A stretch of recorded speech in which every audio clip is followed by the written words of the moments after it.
move on to samples that are taken visually, and that would include a swab sample. Now, swab samples can be used to take a sample that's later going to be grown, or they can be used to just take a viable, or rather a visual sample. And there are two kinds of swabs. Both of them are sterile. There's a dry swab and a wet swab. Generally, a wet swab is used. In that it's wet, I call it wet because it's got a saline solution in the bottom. And these things come easily open. And we'll demonstrate how to use it a little later, but just for demonstration purposes now, a place to label the slide, or rather the sample, really important. Really important not to touch the business end of the swab.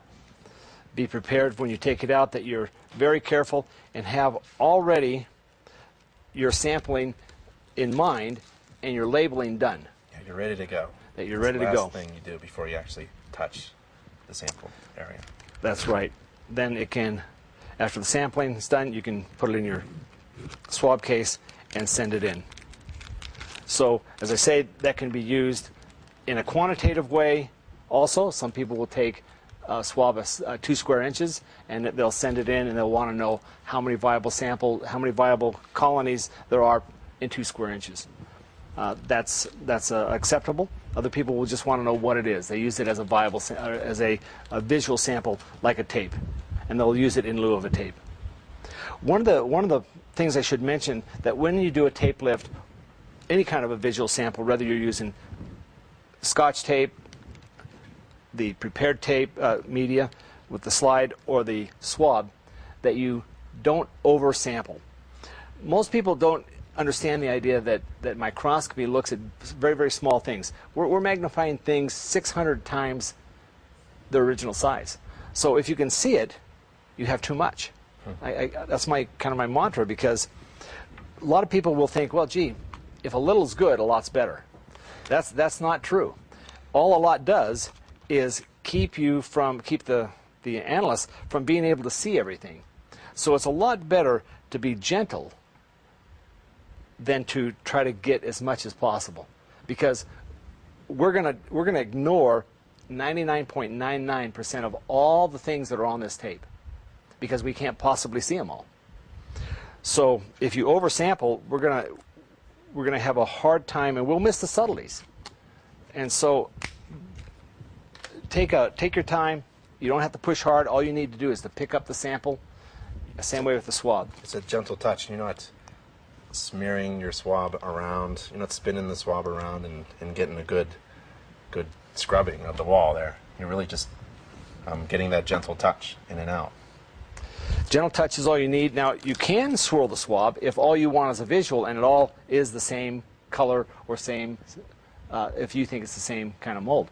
What you shouldn't do, and what I see too many times, is that they'll use one swab to sample 3 or 4 different places.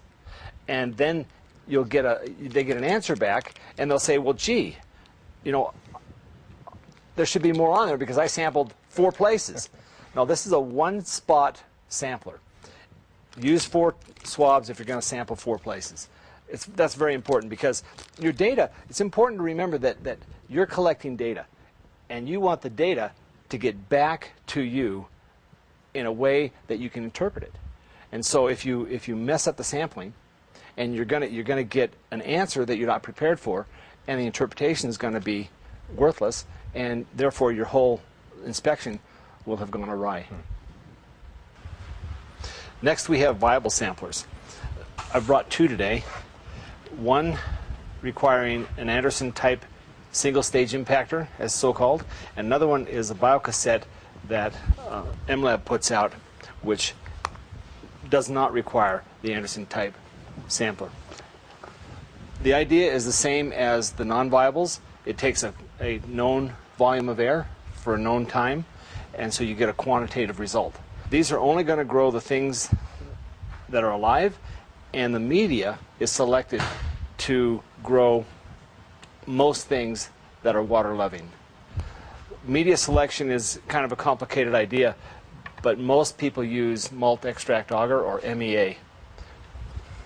And it's got a antibacterial in it to keep the bacteria from overgrowing. And the idea is to hook this up to your pump, thusly.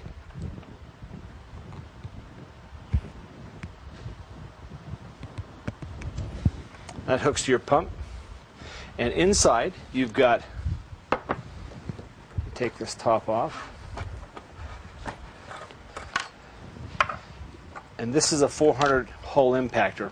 I'm not sure if you can see that or not, but you've got 400 holes drilled evenly on that surface. They're very tiny.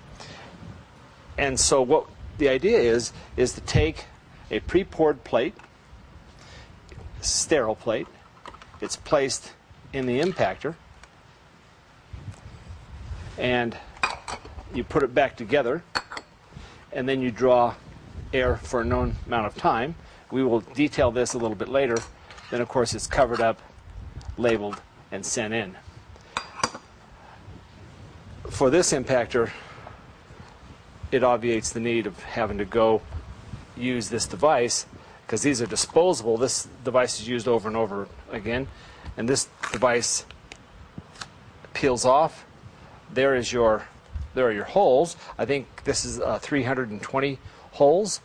There's your agar pre-poured for you, and it's put together for you. Arrives like this. You peel it off, take the sample, and replace the lid like that, and mail that in. And so a lot of people like these because they are disposable. This is a few $100s, and you don't have to worry about getting agar. This comes with the agar, and people like it for that reason. Either way, they're both going to sample the things that will grow. Now, the reason to use these two kind of samplers is a good question. Home inspectors, by and large, should probably stay away from viable sampling, because it does not give you necessarily a dose, so-called, because non-viable samplers will give you everything that's in the air, whether it's alive or dead. This will undersample. So in this case, this is a biased sampler, because it'll only grow the things that like this media for the time that you grow it, and the things that are alive at the time that you sampled. So, as I say before, none of these samplers are perfect, and every one of them have their own bias. And this biases against all the other things that are dead. And remember, spores are allergenic even though they're dead. They're unlike pollen. Pollen, this will also collect pollen, and pollen can be a significant part of how people feel while in their homes and outside their homes, because pollen carries strong allergens. So this will bias against the things that are alive because we don't care, but it'll collect most of the things that are in the air. As I say, though, home inspectors should probably stay away from a viable sampling, because most people want a viable sample to relate some kind of a health effect to a physician. And that's probably best left to an industrial hygienist, a certified industrial hygienist, because there are a lot of questions that come up about the kind of mold, the health effects, and that's a complicated issue and a controversial issue that the home inspector really doesn't have to involve themselves in. And that's kind of the beauty of doing the sampling for home inspectors, is that they should avoid talking about health effects. Of course, they're not licensed to practice medicine, and you want to only talk in general terms about health, in terms of, fungi are allergenic, and they can have health effects. Those health effects are not well known, and they're different on everybody. So it kind of gets to the issue of, well, why are you there? Why are you sampling in the first place? And that's a very good issue, a very good question, because you want to be prepared to take a sample, and you also want to be prepared to let the client know why you would want to take a sample. And a lot of samples are client-driven. People will call up and they'll say, I don't feel right in my house. every time I come to my house, I tear up, I don't feel good, I cough, I wheeze. Those are a lot of the reasons why home inspectors are there. But important to understand that they're not there to solve the health issue. They're only there to see if there is an amplification of a particular biological that may be abnormal. And that gets to... And that could be addressed through non-viable sampling. Certainly. Yeah. Because if you're there, you may want to test a few hypotheses, like there's no air exchange, no outside air exchange. Certainly that would cause an indoor amplification of lots of things. Or there's inadequate air ventilation. Or you may want to find out, are there biologics in the air? Now that's not an interesting question because there's always biologicals in the air. How about an elevated level of those? And that is the question that home inspectors can best address with sampling, is do you have an elevated amount of biologicals in the air as compared to a control sample? And if you do, and if you do, then that says something. And then, of course, the question is, well, what is it? How much do you have? And is it in a particular room? And those are important questions that sampling can answer. So viable sampling, unless it's a specific concern that your client has that should be in relationship with, should be in consultation with their health professional, healthcare provider, or something like that, and they're asking you to get at the actual identity species of the mold growth or a potential mold growth that might be in the building, a home inspector or a mold inspector would actually just go for the non-viable sampling. This is something in particular, and it really isn't done that much by a residential building inspector doing mold inspections. That's correct, because as you mentioned, most people want a species identification, which can be done. Oftentimes, although the penicillia can be identified to species, not so much. There are many species of penicillium that we can identify, but they're very hard, and it's a very technical thing to identify species. And home inspectors should know that the technology to and the knowledge base to identify a species takes a lot of knowledge, and not everybody can do it, and not everybody's going to be satisfied with what you get. So you may find out that it's a penicillium, but you may not know what species it is. But if you were to take a non-viable sample, you would get a Penicillium aspergillus class or Penicillium aspergillus-like spore, and you would see lots of them maybe, and you wouldn't care about what species it is. And when you go into this area of sampling, you're likely to be asked about the health effects, or that's the direction that you're going when you sample viable. When you're in non-viable, not necessarily your client will be asking you directly about their health effects. You can answer a lot of other concerns and address a lot of hypotheses using non-viable. But when you go to the world of viable, then that inspector, that mold inspector, is stepping into the realm of trying to connect the results of the laboratory of a viable sample to health effects, probably. That's correct. It's a slippery slope. But oftentimes the client will drive the sampling. Yeah. So they'll say, I want to take this to my physician, and then, okay, but do it right. Train yourself, watch this video, find out how to do it right, do a proper chain of custody, maintain sterile conditions, and do it. But by and large, they should stay away from viable sampling. And that takes a lot of setting expectations between a mold inspector and their client. The mold inspector really should know the sampling devices, what they do, what they sample, what results they're going to receive from the laboratory, and how that's going to apply to the concerns of their client, so that when the client asks for a mold inspection, the mold inspector knows what samples to grab out of their toolbox and how to apply it appropriately. Right? That's very important. That's correct. It's a really important idea to deliver what you promise and to have expectations of what you're going to get.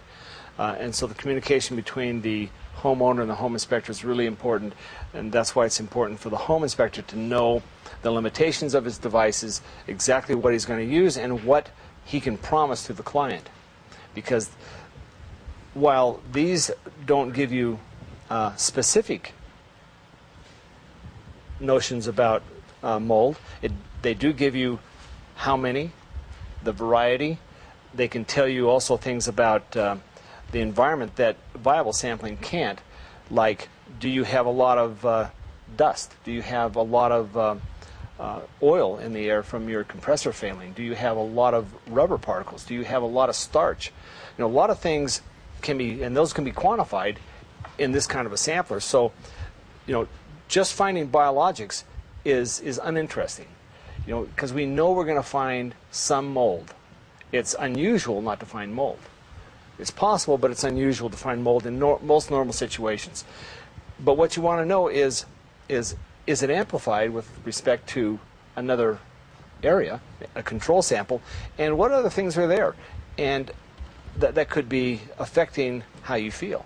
And then, of course, that's an answer that home inspectors can provide, that they can take to the next level, that the client can take to the next level to the healthcare provider. I want to mention one more thing, and that is I have two books here. I highly recommend these books, Bioaerosols Assessment and Control by the ACGIH, and the other AIH book, Field Guide for Determination of Biological Contaminations. Both of these give guidance for sampling. They talk about devices. They talk about hypothesis-driven sampling. They talk about organisms themselves. I can't emphasize enough the idea of knowledge. The more knowledge you have, the better you're able to do your job, and the more able you are to field questions. Because one of the things I think that's important for a home inspector is to be able to be familiar with what he does, enough so that he can answer, he can field questions from clients and make them feel like they're getting a service for their money.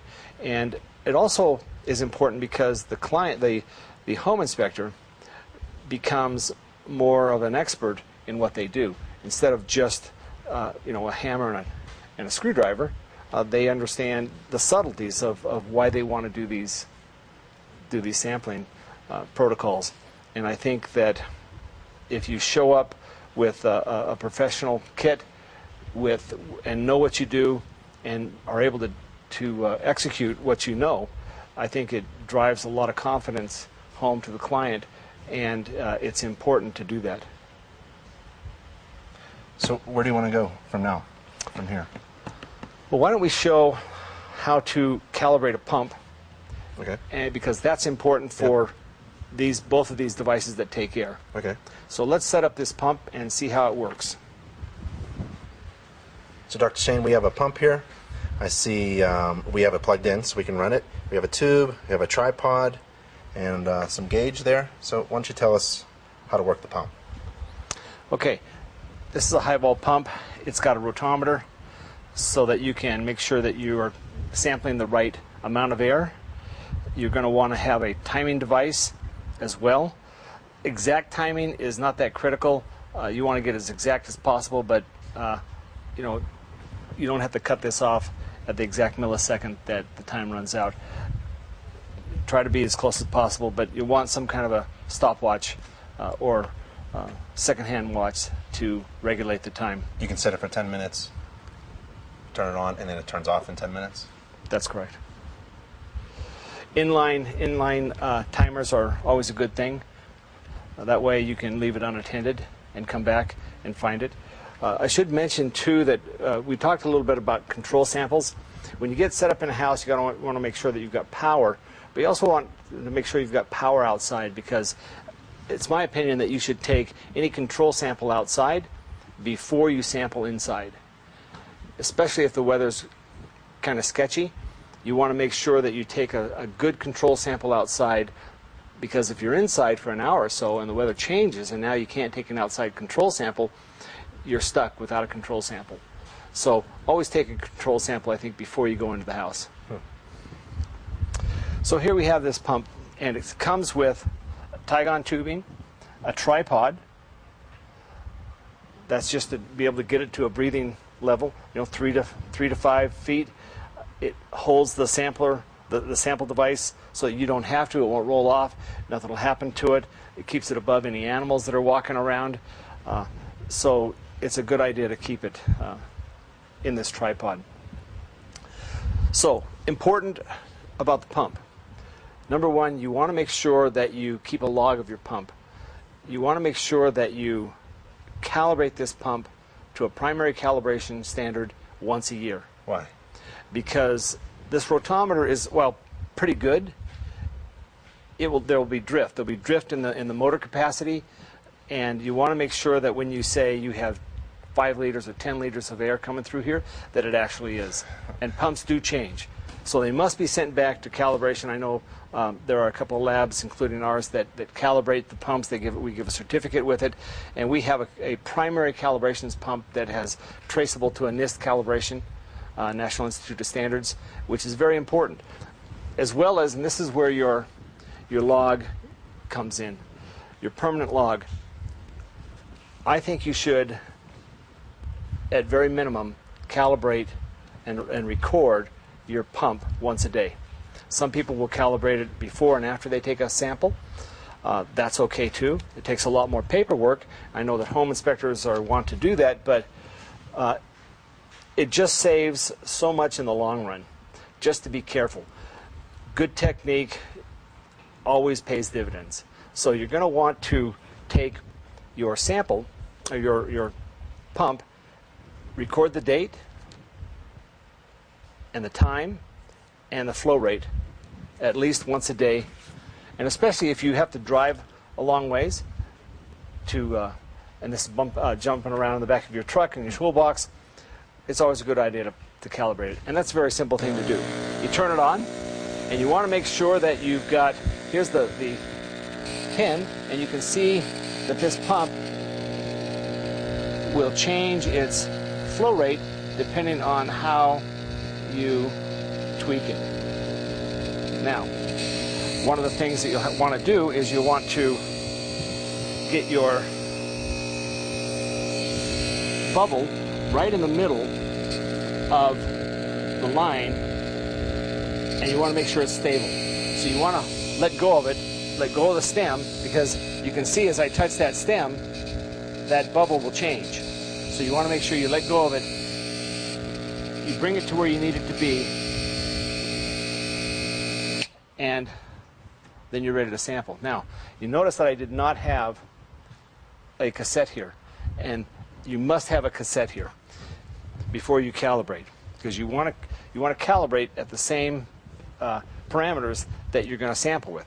And that's why I suggest that you get a device, whatever device you're going to use, and you write on this control. And you want to make sure you don't use it for sampling. That you don't use it for sampling. You want to tape it closed so that it looks different. Colored tape is even better. And you can use this over and over again. You can use this many, many times. And you'll want to... This is just mimicking what you would do, the same kind of restrictions, the flow restrictions and conditions, so you can do your calibrations. That's right. Yeah. That's right. And the devices will fit into this Tygon tubing. Some of them have adapters and they come with the devices, but they'll be quite obvious how to do it. That just slips in there very easily. You want to put it about this height. And it really doesn't matter if you are down or up. It's not going to matter to the sampling. This happens to be straight out, but if it wants to hang down a little bit, that's okay. So now we have everything in line for how we're going to sample, and we're going to turn this pump on and calibrate it.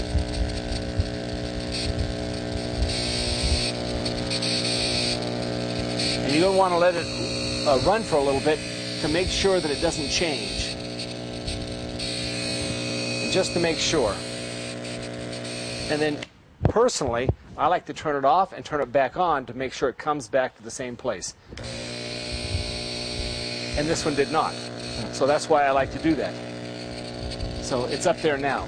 So want to let it run a little bit, turn it off, turn it back on, make sure it's right, record it, and now you're ready to sample. Remember, important to take your chain of custody, record the serial number, make sure that your use by date is not expired. Remove your control.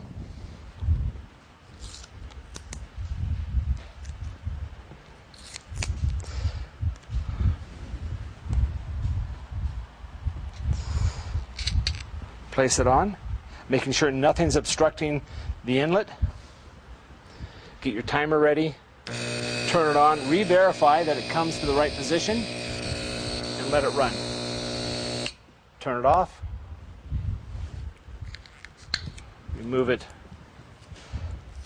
cover it back up.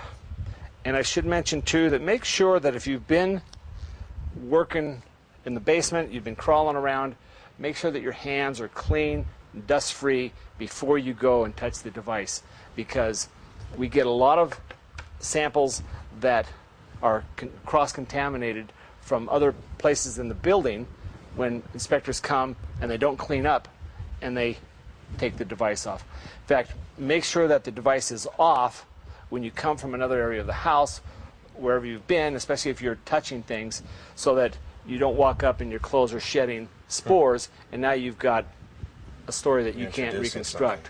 Right. It's very critical. You can cross-contaminate these things. So what if your sampling device falls on the floor, falls onto into a bucket of water that was right below, or your tripod falls over? You know, you're in another room, and tripod falls over, or you come in and maybe the rotometer is not where it should be. You know, should you keep going on with the sample, or should you just invalidate it all and start over? Invalidate it. If anything is irregular, invalidate the sample, throw the sampler away. Better to open it up and break it, and so that you don't use it again and resample. What if there's what if you're in the same room and you're watching it and you're watching your meter here and it does fluctuate for some reason? Maybe there's an electricity in an old house that's a little old and fluctuating or something goes wrong here. Should you note it, or is there a variance where it's acceptable, or?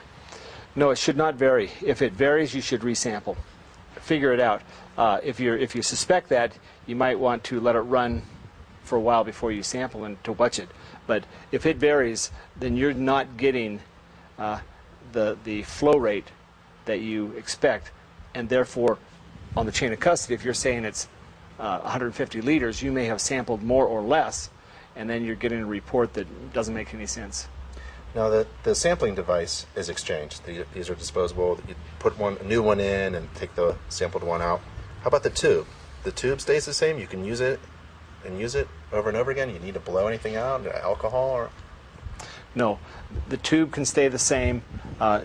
Realize that you're always sampling from the outlet, and you're never touching the inlet, so nothing's being cross-contaminated at all. So you're not going to contaminate this sampling device. And you can use it for viable samplers, non-viable, because the outlet is behind the inlet. And all of these tools, all of the sampling devices that are on the table, and this equipment here, you really should have a container of some kind, a controlled apparatus where you can bring something in, open it all up, have a little area to make your recordings, do your calibrations in a clean, controlled manner. You shouldn't be carrying things maybe individually, putting a bunch of samples in your pocket, in your back pocket, in your shirt pocket, and trying to do it. You should have some kind of box, a control box. We actually have a toolbox that all this fit into. That's right. We brought one that all this came in. You should have it in one place, easily accessible, and appear to be professional. And then the importance of the log, your little journal, not the chain of custody, but the journal that you're using. That can help you with, if it ever happens, some kind of liability issue. You could always go back to your notes and say, if someone asks you, do you calibrate? And you can say yes, and here's proof. I have record of that, right? That's one of the main things. Yeah, that's correct. More important, though, is did you calibrate on that job? Because that's the question that'll come up. Sooner or later, it's likely that you'll be litigated in some fashion, either a deposition or you'll be subpoenaed to provide your logs. And the satisfaction, knowing that you've got a complete log, that you filled out the chain of custody in the right way, is immense, because then you don't have to answer questions about irregularities and create doubt about your abilities and about the whole outcome of the job. Do it right the first time. Take your time. You know, it's like everything else. An ounce of prevention saves a lot of mischief in the end. So always make sure. So let's look at taking a viable sampler. Now, the biocassette is an easy sampler to take. Now, for these, you're definitely not going to want to use the tripod. You're going to want to set it on a surface that is available, kitchen height, coffee table height, not on the floor, and you want to plug it in. Now, remember, we want to sample it before we do anything. And these also have, when you buy biocassettes, they come with a calibrator. So you want to make sure you calibrate this pump for this device before you sample. Very, very important, because you can't use the calibration that you used for Aerocell and Micro 5s and Z5s with this device.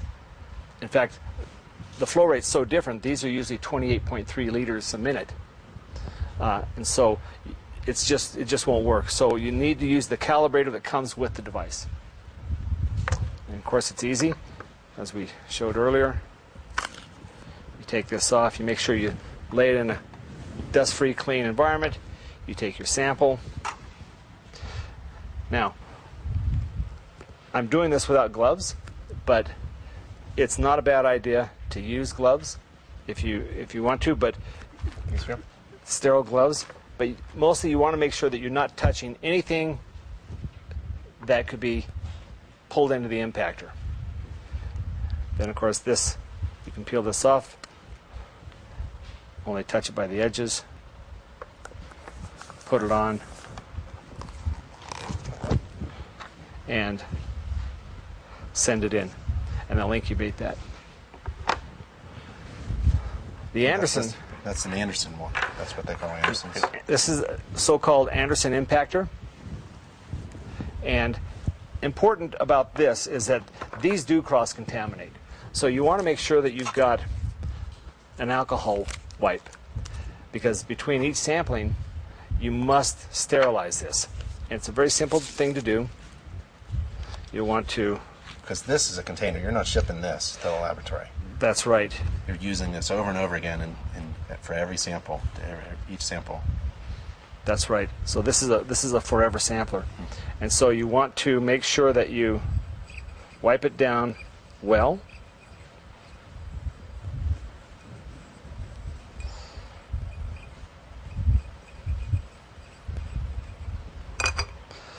And then you want to fold that over so you get a clean surface, and then wipe down the inside of this. You can see that this is a lot more trouble than a non-viable sampler.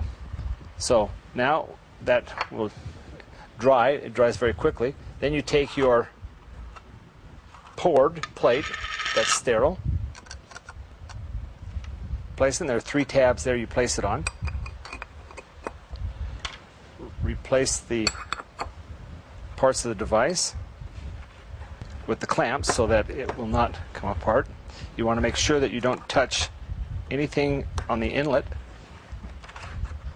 This secures the device. Then you can hook it up. And air is going to be drawn through here, through the large inlet, then through the 400 holes. Correct, evenly. And what you'll get when you take the sampler off, we may be able to show it here, is you'll see 4 tiny little dimples, or 400 tiny little dimples. So we want to turn on the pump, and we're going to have the flow rate and time that we've already calibrated with this. with a specific amount of time, and then you simply want to back things off.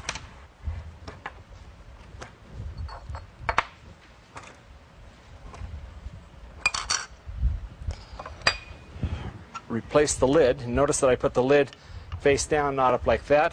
It's be a bad time to sneeze, right? Be a bad time to sneeze, although it won't grow those kinds of things. And then critical is you want to secure the device with a tape so that it does not get contaminated during shipment. And that is super critical. And then of course you want to sample this. And this has to go in a padded pouch. You can't send it in a FedEx pouch without some kind of padding because they'll break. I found that these crack very easily with pressure, even with your hand. If you're trying to put that tape around, it can crack the lid. Yeah, try to keep the tension along the edge and don't squeeze it because there's no reason to really squeeze it hard. And that is a viable sampler. Now, I'm not sure if the camera can pick that up, but we'll try as we take this apart. Even with that low flow rate and that time, you might be able to see as we move it around here, you can see there's 400 little holes as it glistens. Can you see that? It's a perfect pattern. It's a perfect pattern. And that's probably, it's the same idea with these 300, I forget how many holes there are in here. It's the same idea, but this seems to be much more controlled or efficient in bringing that and evenly distributing it. No, it's just another device. This is a forever device. It's more complicated to use. It's just preference. This one is so easy because it's tear off, put on, sample, send away. These will not break. You can run over these with a truck, they won't break. So it's just preference. I prefer to use one or the other myself, but both of them work really well. This is a time-honored device. It's been around a long time. It's used throughout a lot of fields. It's a very fine device. And the lab likes the even distribution for mold growth instead of, that's the whole idea of having all those holes. So it's spreading everything out evenly. Yeah, it's one of the ideas. It's quite, viable sampling is quite complicated, and it's not what we're going to talk about today, but they do want to get these 400 holes or 320 holes, whatever the case may be. There are 200 hole impactors, and that you want to get the spores evenly distributed through the 400 holes, and you want to get one spore in one dimple. Well, of course, that's never going to happen. So there are correction factors for these impactors that labs use to give you your calculated colonies per colony forming units per meter cubed. So it's a different idea than here, where you're going to get in the non-viable devices, you're going to get a spores per meter cubed. In this device, you're going to get colony forming units, which is a growth per meter cubed. Quite different. CFUs. CFUs. That's right.